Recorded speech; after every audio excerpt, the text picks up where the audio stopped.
Welcome. Take a moment to settle in. Perhaps you've dimmed the lights, drawn the curtains, and made yourself comfortable. Let the weight of the day begin to fall away as we embark on another gentle journey into the overlooked corners of the past.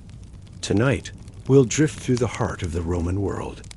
Not the world of emperors and triumphal arches. Not yet, but the daily hum beneath the marble, the rhythm of the streets, the quiet repetition of lives lived in shadow and steam.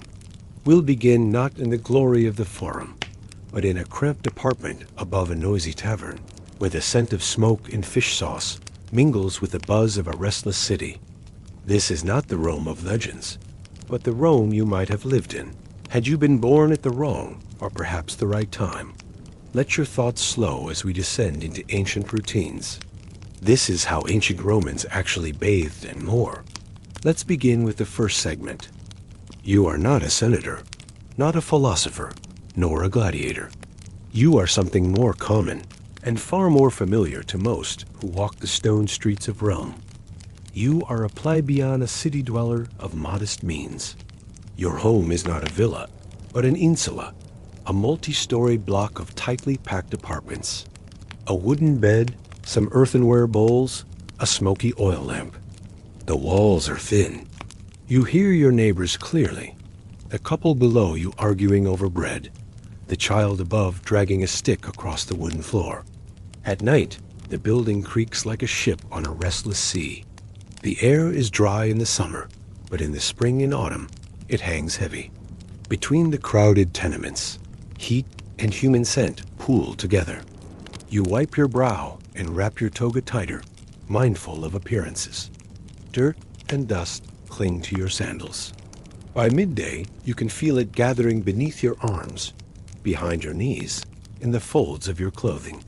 Relief comes not in silence, but in steam.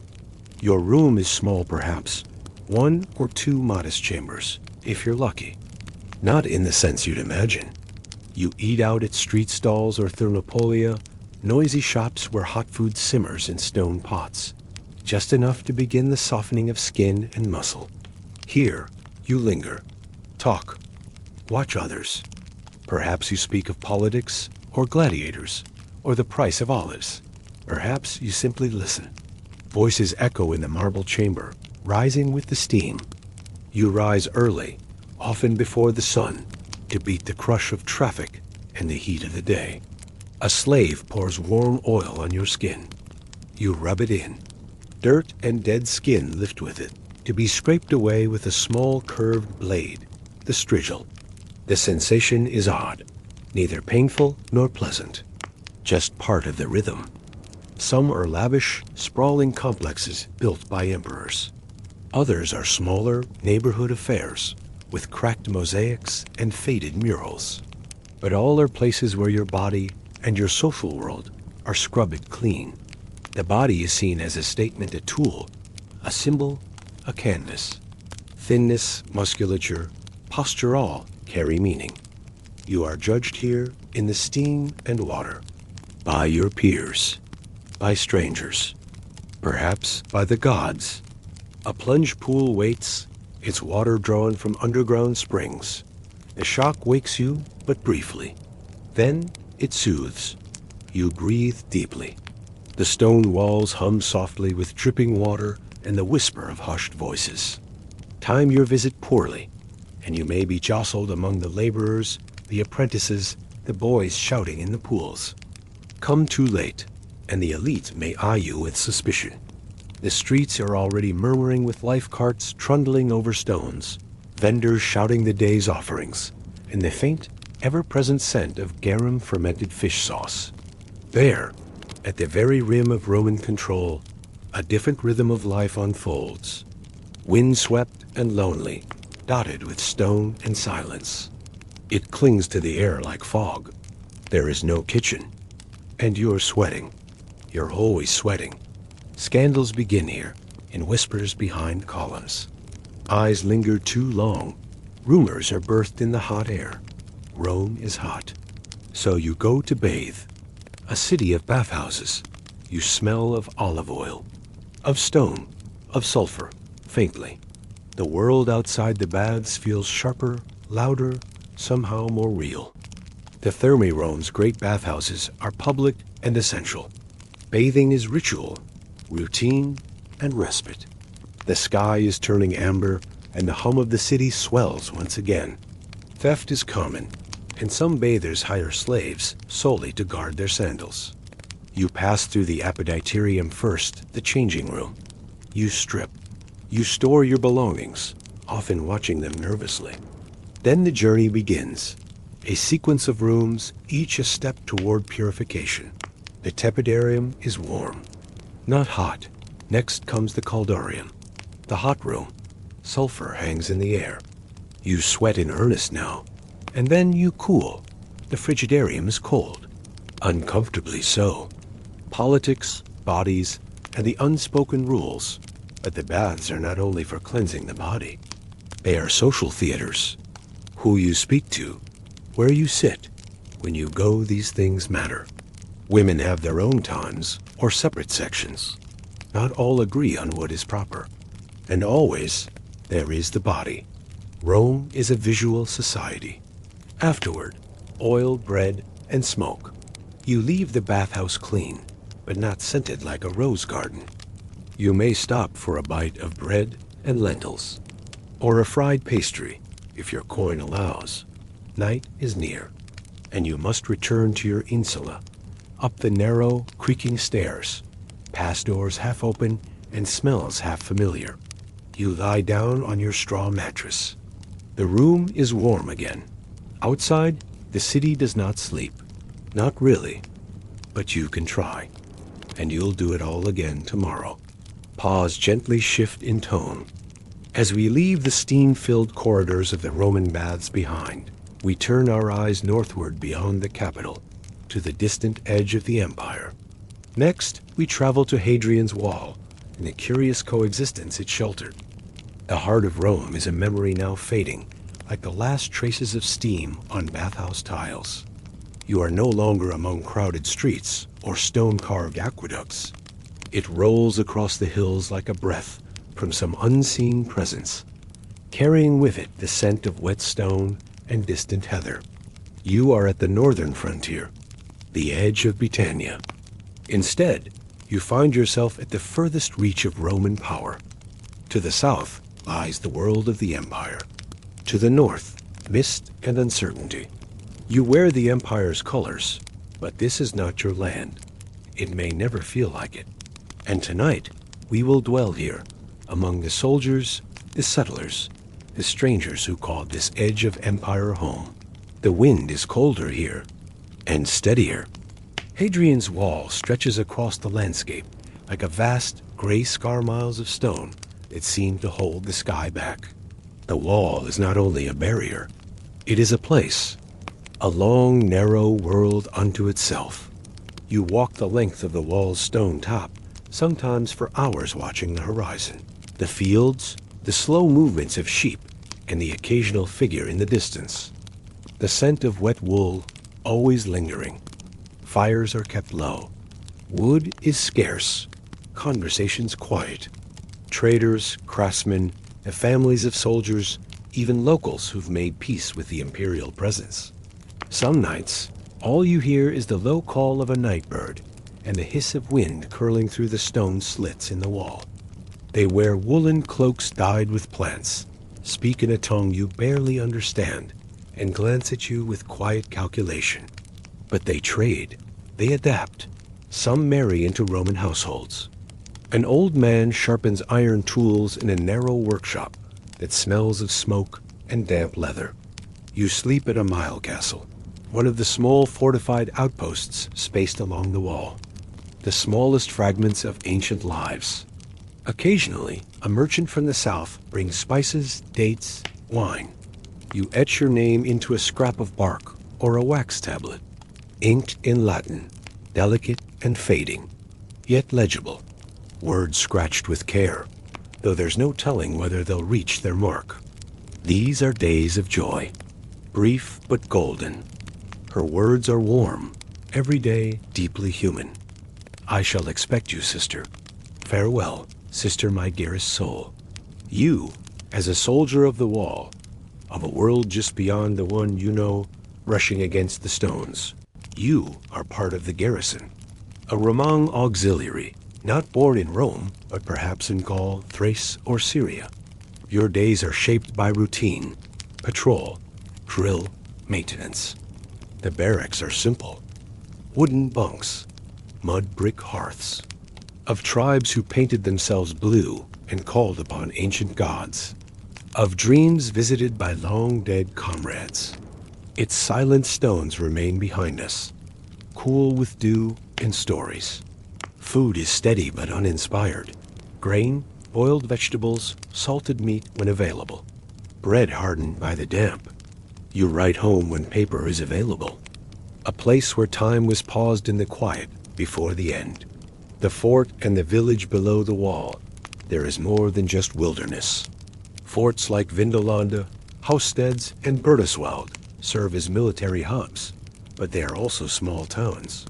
Civilian settlements spring up near their gates. Here, life hums more softly. Women carry jugs of water from wells. Children play with clay figurines in the mud. You may meet a local Briton, here one of the many tribes not fully under Roman rule. Roman culture bleeds into the north. And yet the north bleeds back. Letters from the wall. A window into the everyday at Vindolanda. Archaeologists will one day uncover wooden tablets. These are not proclamations or battle orders. They are shopping lists, birthday party invitations, complaints about socks, requests for more beer. One soldier writes of the cold. I am sending you the pair of socks you asked for. Also 2 pairs of sandals and 2 pairs of underpants. A woman, Claudia Severa, invites her friend Sulpicia to her birthday celebration. These voices quiet an everyday echo across centuries. Proof that even on the outer edge of empire, life was still made of shared meals, small joys, and the longing for warmth. A haunted border, but the wall is not only a place of routine, it is a threshold. Many soldiers believed the lands beyond it were strange, sacred, cursed, stories whispered of spirits in the woods. On fog-laden mornings, when the wall vanishes into mist, you might feel it too, that sense of thinness. And yet, for all its myths, the wall held firm, not unbreached, but enduring. A symbol of Rome's vast breadth and its necessary limits. Pause gently. As the light fades over the moorland and the wind picks up over the weathered stone, we leave the wall behind. Our next step takes us not to the far north, but deep below the surface of history, to a city preserved in ash. We turn now to Pompeii. You awaken to the hum of a small Roman city. It is early morning in Pompeii, nestled under the sloping shadow of Mount Vesuvius. The air is soft and warm, fragrant with crushed herbs, baked clay, and faint traces of the sea. You are not a soldier or senator here. You are someone simpler, perhaps a baker's apprentice, a weaver, a tavern keeper's son. The rhythm of your life is built not on grand events, but on small repetitions. Each morning begins with the same sun, the same clang of shutters, the same voices rising from the narrow stone streets. You step outside into a city already alive. Wine is poured from clay jugs into wooden cups. Dice rattle across marble tables. A fruit seller arranges figs in neat rows beneath an awning. The ordinary city, the streets are worn smooth by sandals and cartwheels. Rainwater trickles down grooves carved centuries ago. Painted advertisements, once bright with color, now fade on the walls. You pass a bakery, the scent of rising bread wafting from its stone oven. Next to it, a Polonica, where garments are cleaned with urine and ash. The work of the day is practical, sensory, and constant. Laundry is pounded against stone with stiff brushes. Graffiti is everywhere, not vandalism, but conversation. Whispers in scratched Latin. Election endorsements, lovers' quarrels, debts remembered and forgotten. A wall near the amphitheater reads, "The small boy has been caught stealing again. Beware the pickpocket." Then came the heat, a wave of fire and gas, so fast and powerful that life simply stopped. Another, outside a tavern. I was here. I drank wine. It was good.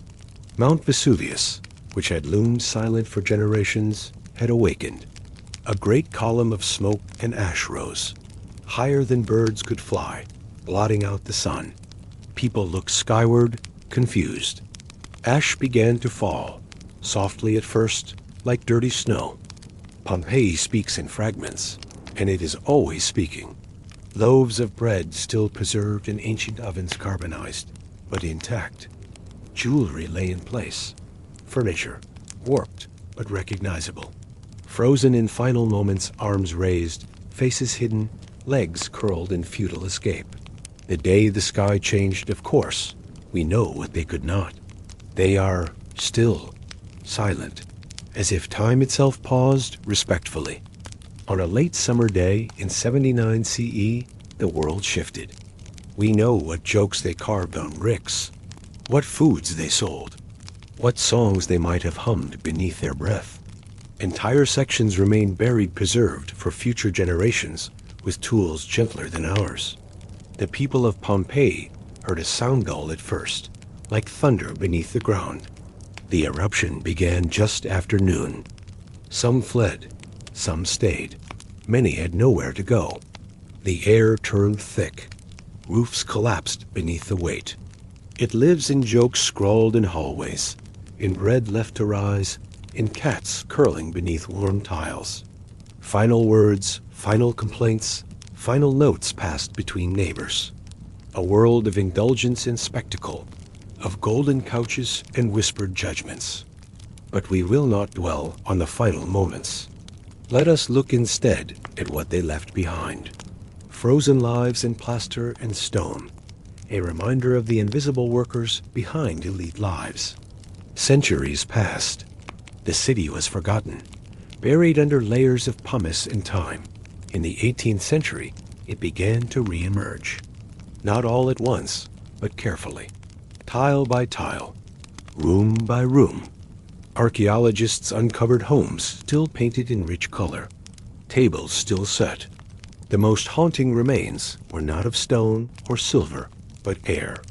When excavators poured plaster into hollow spaces in the ash, they formed impressions of bodies, men and women, children, even a dog. These forms are not morbid.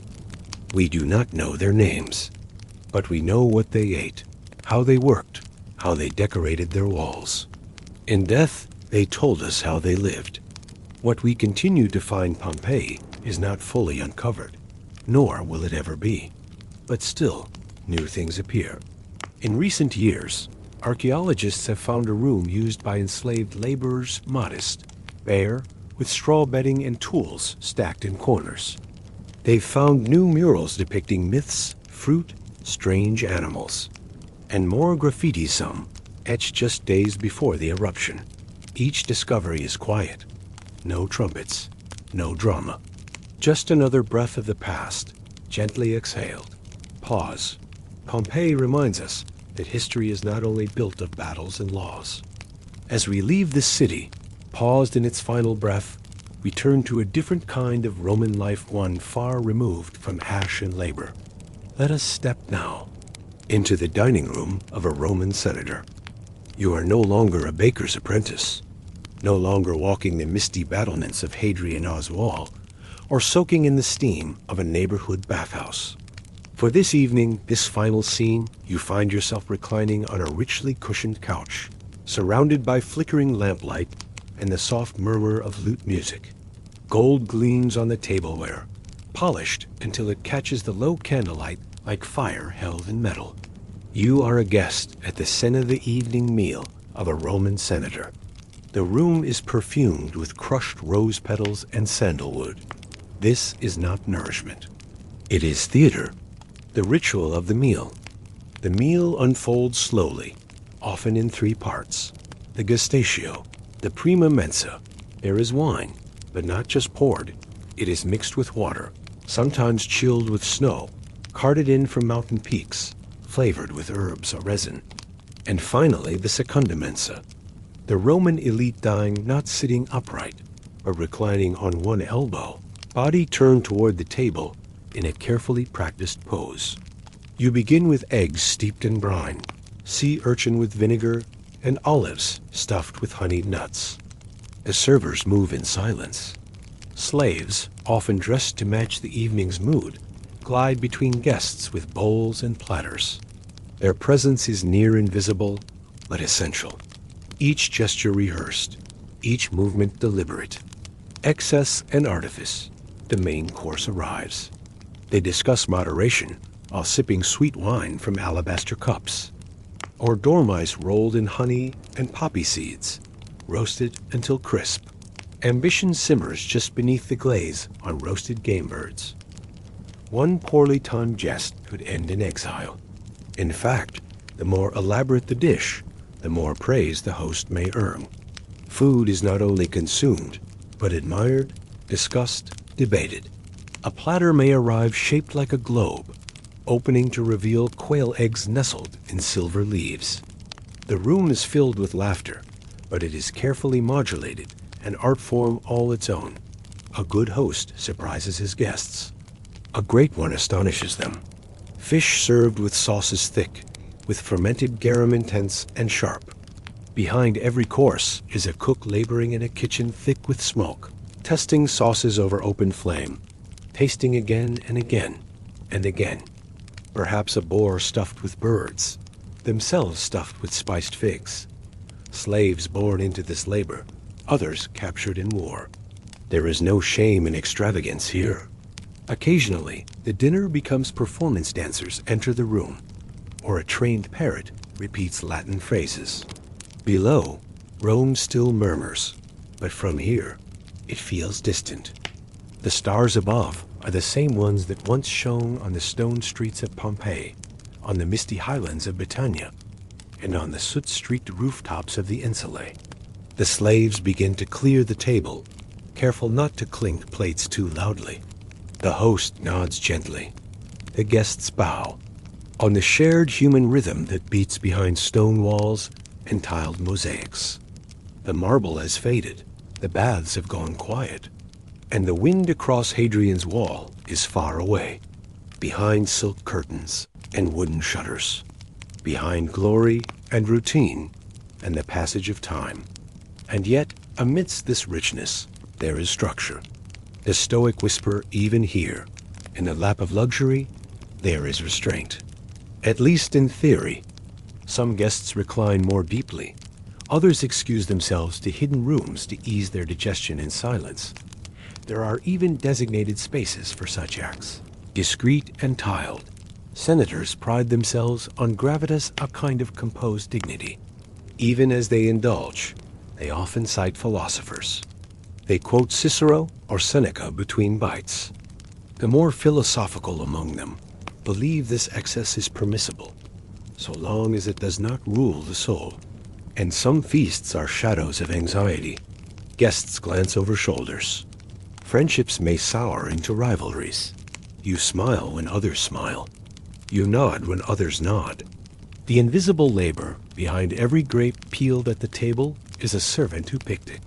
There are wine pourers, scribes keeping track of household accounts, floor sweepers, musicians paid to play just softly enough. The senator will not name them, but he needs them entirely. Even the leftovers have a destination: scraps, passed down to lower-ranked servants, bones thrown to dogs, spoiled fruits carted out with the day's refuse. The luxury you witness is vast, but it rests on layers of quiet, relentless effort. End of the evening, as the evening wanes, the lights dim. The air grows heavier with smoke and perfume. The dinner concludes not with applause, but with a slow thinning of conversation. And you step back, out into the night air of the Palatine Hill. Different lives, one empire. So many ways to live, and so many to be forgotten. Soft pause. As our journey through the Roman world comes to a close, take a moment to reflect not on the grandeur of the empire, but on the quiet repetition of its people. You are safe now. You are warm. Close your eyes, if you haven't already. and let the echo of ancient footsteps lull you gently to sleep. Imagine yourself posted on the northern edge of the empire. The year is 1457. You are 24 years old. You've been here for 3 years, and you are a soldier of the Ming dynasty. Your family, poor but honest, saw one less mouth to feed when the order came down from the local magistrate. You took your woven bundle of millet and pickled cabbage and walked for weeks under the dry northern sky to reach this place. A garrison fort nestled beneath the shadow of the Great Wall. A conscript. This is an earlier iteration crumbling in places, rebuilt again and again with tamped earth and wooden scaffolding. A dull clang of the signal bell stirs you from your stiff bedding woven matting atop hardened clay. Sometimes, if you're lucky, there's a boiled egg. Salt is a rare treat, doled out sparingly. Most mornings you eat in silence, seated around a small hearth with the other men. Letters from home arrive rarely, if ever. You don't know if your mother is still alive. You try not to think about her. You dress quickly in your padded uniform, already patched at the knees and elbows. The cold seeps through anyway. You share coarse jokes with the other men, those who still find laughter in them. Some wine steeped with wolfberries. But many men simply grow too weak. They lie down and never rise again. Others stare silently into the hearth's embers, their faces lit by the flickering light. The wind howls outside, rattling the shutters. The wind hisses across the steppe. The sky is wide, always wide, and the air smells of dry dust and sheep dung. Wrapped in layers of wool and fur, you pace the wall under the stars. The moonlight paints the desert below in silver. The mountains are distant shadows. You didn't choose this life. You were assigned to it. A tiny gear in the vast machinery of dynastic survival. This isn't the gleaming stone of the tourist photos that future centuries will come to know. There are rumors that the local commander siphons off your rations to sell in town. But there is no one to report him to. The empire is vast. You are far from its heart. Your day begins before sunrise. You march the perimeter, step after step along the top of the wall, eyes scanning the northern horizon for any signs of movement. Sometimes you imagine you see horsemen. Sometimes you do. There is no real breakfast only, a watery porridge made of millet, grainy and bland. Sometimes they harass a nearby village. Sometimes they vanish like smoke. You are not afraid of them exactly, but they keep you alert, even as your body grows weary. Your duties are as predictable as the wind. First, the inspection of weapons, mostly spears and bows, many worn from use. Then, wall patrol, or you're sent on foot to nearby lookouts, carrying reports or supplies. Occasionally, there's training archery drills, formation practice, but mostly, it's the waiting, the quiet. There are no real battles, not often, but always the threat of them. Mongol raiders test the defenses in small groups. Afternoons pass slowly. You may be ordered to repair sections of the wall, lifting stones until your back aches. The loneliness clings to you more than the cold. At night, there is a meal, another bowl of millet. Sometimes you pull sentry duty. In these hours, the wall feels endless. And so does your duty. The pay is poor. When illness comes, the herbalist does what he can. A little mugwort. Burials are simple. A few stones placed. A short prayer. You dream, sometimes, of warmth. Of the marketplace in your old village. The laughter of your sister. The sound of birdsong in the fields. But here, there are no birds. Only the wind, the stone, and the silence. The rhythm of your life is one of endurance, of repetition, of days that blur together. And yet, without men like you, the empire believes it would fall. You are a small part of a great defense. It's not glory you serve. It's the wall. Always the wall. As we leave the cold wind of the northern frontier behind, let us drift gently now, across calm waters. Imagine the sound of slow waves lapping against a wooden hull. And under his command, the world's largest wooden ships, grand treasure junks taller than temples, are preparing to sail into the unknown. The rhythmic creak of ropes, the distant murmur of sailors' chants in a dozen different tongues. And though his name would echo across centuries, he never ruled a province, never held a royal title, and never sired children of his own. It is the early 15th century. The Mongol Emperor sits on the throne in Beijing.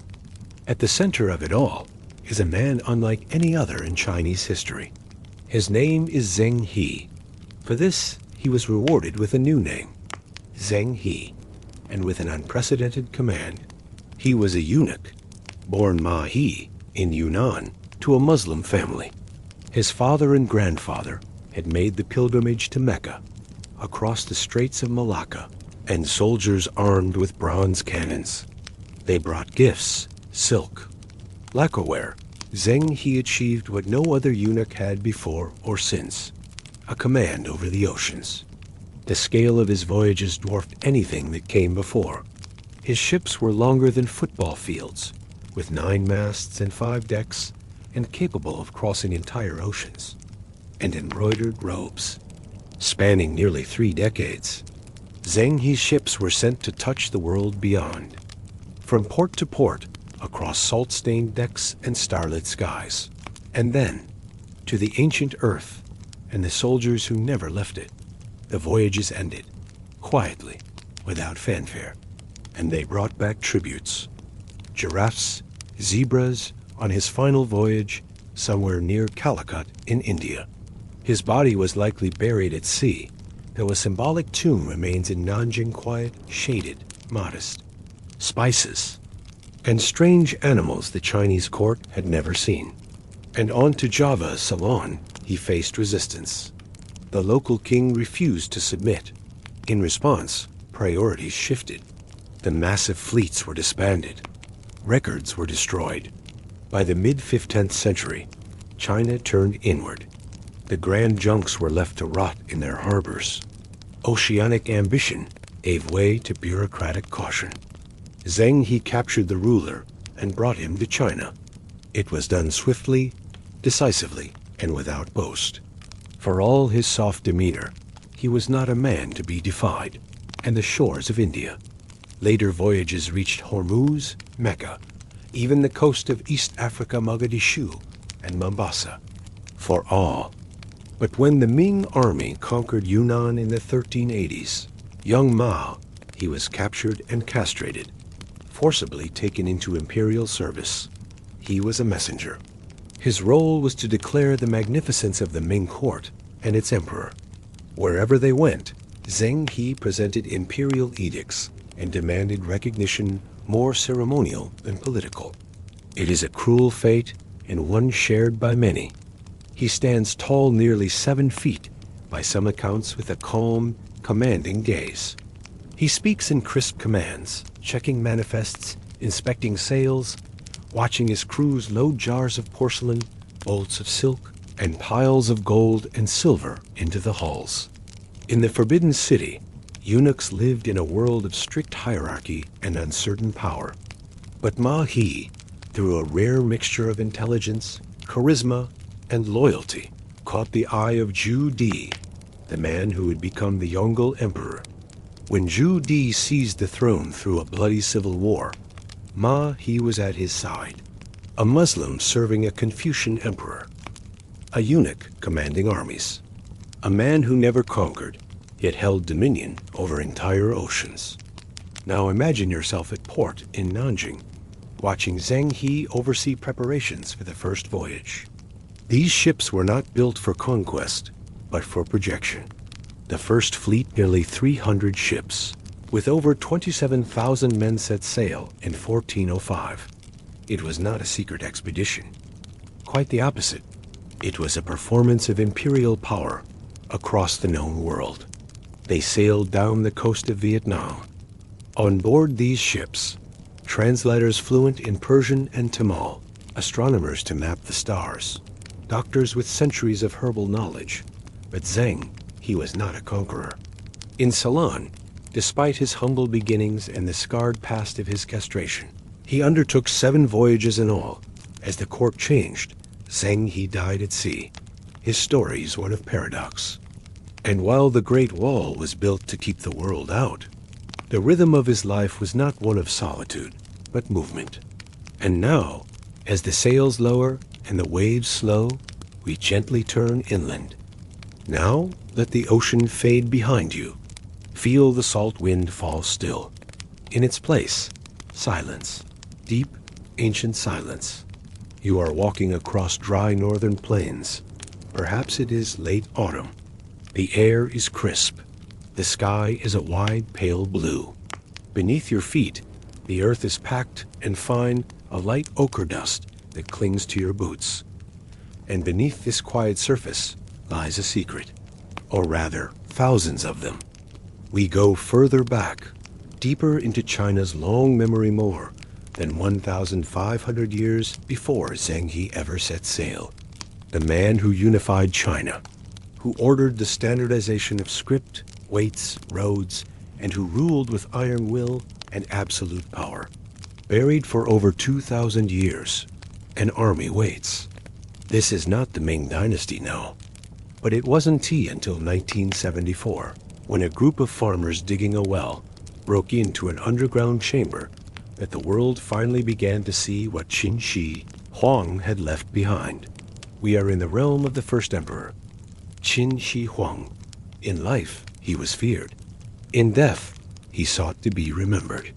And so, beneath a man-made mound in the Shanxi countryside, he built a mausoleum the size of a city. The museum lights are dim and golden, casting long shadows across rows upon rows of silent clay figures. Their hair is arranged in tidy knots or top knots, each appropriate to their military rank. For centuries, it lay undisturbed. The locals had long suspected something lay beneath the hill, the terracotta army.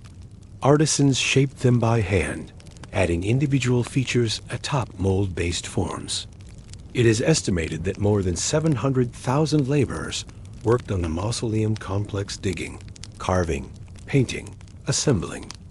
Now imagine yourself descending into one of these great pits. But exposure to air caused most of the pigments to flake away within moments of excavation. There are archers, infantrymen, charioteers, and cavalry. Others remain untouched, sealed beneath earth and clay. There are officers with scrolls and foot soldiers, with clenched fists, hands once gripping long decayed spears. Each one unique. You stand before warriors frozen mid-step, some with narrow eyes and furrowed brows, others with wide foreheads and faint smiles. The inner ceiling is said to be inlaid with pearls to represent stars, and the floor a map of the empire. Not symbolic ones, but literal defenders. Full divisions, organized by rank and command, interred with ritual precision. Some are armored, others bare-chested. Even the soles of their shoes are sculpted. They were meant not merely as statues, but as protectors, companions to follow the emperor into the afterlife. They reveal not just the power of Qin Shi Huang, but his fear, his desire to command even death itself. The figures are not simply tools of tyranny. They are art, they are history. They are the long echo of a civilization that thought deeply about death and what comes after. No two faces are the same. At one time, the figures were vividly painted. Reds, blues, blacks, and purples covering skin, armor, and hair. The hush of the sight lingers, almost like breath held in a sacred chamber. Today, most stand in faded gray. Only about 8,000 figures have been uncovered, but many more still lie buried. Some are in shattered fragments, awaiting reassembly like ancient puzzles. And the mausoleum itself, the emperor's tomb, has never been opened. Historical texts suggest it lies beneath the central mound, surrounded by rivers of mercury to mimic the great waterways of China. But the tomb is fragile. Modern archaeologists have chosen to wait, to not disturb what they cannot yet preserve. So the emperor still sleeps. And his army still stands, in silence, in formation, watching the ages pass. These statues so still, so sullen whisper of an ancient mind obsessed with order, with immortality, with control. And yet they also show something else.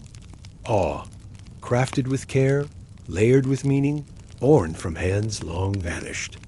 As you return from the pit, imagine brushing the dust from your sleeves.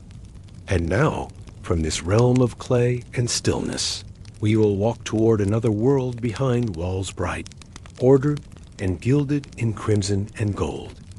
And now, we step through a set of great red lacquered gates. The wind falls quiet once again. We enter not a battlefield, not a tomb or coastal dockyard, but the very heart of the Ming world. You are in Beijing, and ahead of you, through this palace of control and ceremony, forbiddens. Only those with rank, those whose lives revolved around duty to the court, were permitted entry. Stretching nearly as far as the eye can see, lies a palace complex unlike any other known as Xixing, the purple forbidden city. Here, symmetry reigns, designed to reflect heavenly order on earth. Imagine the faint clack of your shoes on glazed stone, the soft rustle of silk robes, the scent of sandalwood incense rising from hidden burners.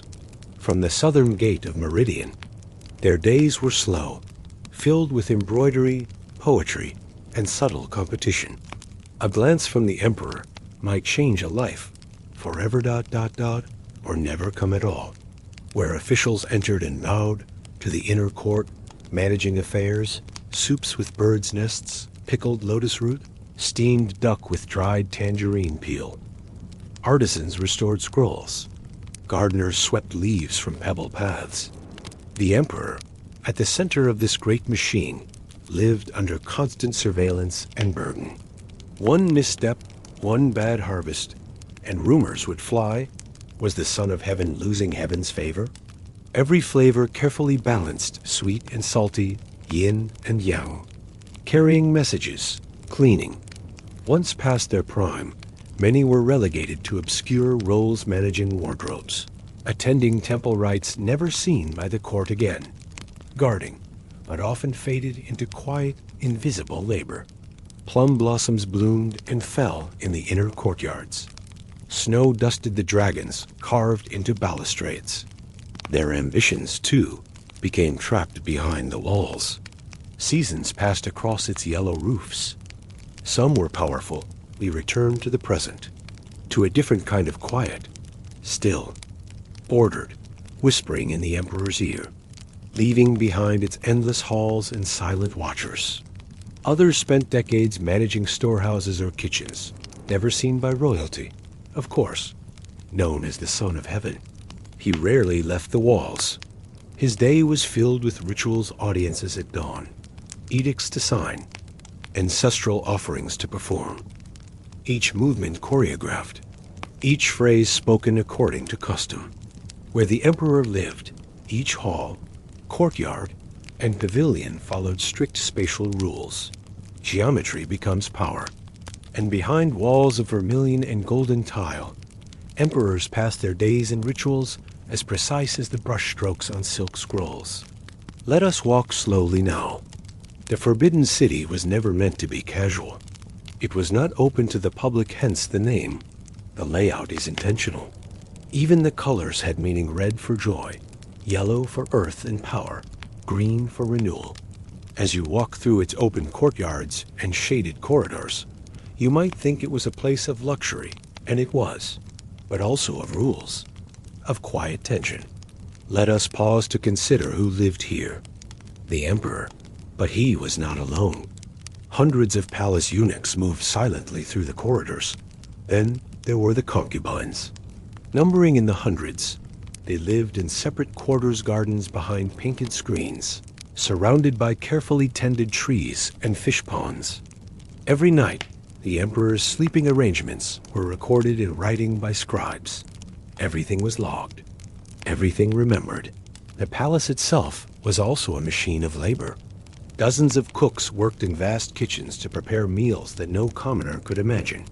Elsewhere, calligraphers copied imperial orders in elegant brush script. Even the shadows seemed deliberate. But what of life beneath the surface? Though majestic, a forbidden city could be deeply isolating. Concubines aged quickly. Eunuchs, cut off from family and lineage, sometimes rose to power. Even the colors could not comfort forever. Yet the palace continued on, year after year, decade after decade.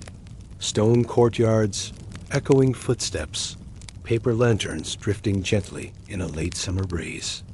And the rhythm of this life, repetitive, ornate, restrained, became the empire's heartbeat. To live in the Forbidden City was to be part of something immense and eternal, and also something deeply confined. It was beauty, ... and burden. Silk, gold, porcelain, ink. This was the empire not as people knew it in the markets or the fields, but as it imagined itself. Perfect. And now, as we step softly back from those great gates, let us move gently now into our final closing reflection. And now we return. From walls and ships and tombs and courts, we have walked through deserts and sat atop the Great Wall under star-flecked skies. We have stood on the damp decks of treasure junks, watching distant coastlines fade into mist.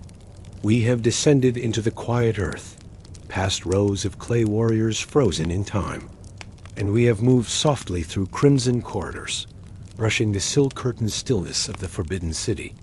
Ming Dynasty China was not a single place or a single feeling. It was isolation and grandeur, harshness and ceremony, endurance and delicate beauty. For the garrison soldier on the frontier, each day was marked by the sound of wind against stone and the ache of distance. For Zheng He, the empire reached beyond the horizon, across salt winds and foreign tongues. For those buried in clay or gilded behind palace screens, time became something else, either eternal or quietly forgotten. And yet, in each of these lives, we find rhythms, patterns, repetitions, the crack of a spear against a training post, the creak of a mast in the night, the hush of soil poured over the fragments of a broken statue, the soft brush of silk along polished floors. Perhaps you feel the vast distance between your world and theirs. These rhythms are long gone, but their echoes remain, in artifacts, in names, in ruins and rituals and fragile scrolls. The dreams of safety, of beauty, of meaning, ... those remain. And in stories, as you lay here now, wrapped in your own warmth, your own silence, and yet maybe not so distant after all. The stars they looked up to are the same stars. The past does not ask you to remember every date or every name, only that you listen, quietly, for a little while. Thank you for joining us tonight on this long and gentle journey through the rhythms of Ming China. Now, the night can take you. Let the stories fall quiet. Let the noise of the day slip away. And rest until next time. Good night.